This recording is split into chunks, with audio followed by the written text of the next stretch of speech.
So the first one, biblical grace will free you from the dominion of sin. The one ginya makabreak sa tanan stronghold sa imong struggle bitaw is ang grasya sa Ginoo. Romans 6:14. For sin shall not have dominion over you, for you are not under law but under grace. Second point, biblical grace superabounds over an increasing sin.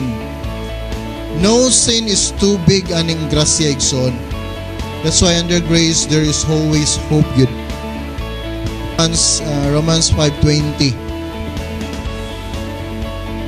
Moreover, the law entered that the offense might abound. But where sin abounded, grace abounded much more.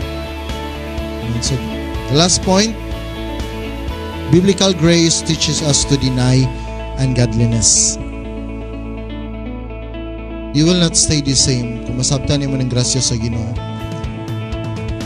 Muna mo tudlo sa imo sa ungodliness. Ang whole point lang, biblical grace is a favor and the power to overcome sin. It is not a license to sin.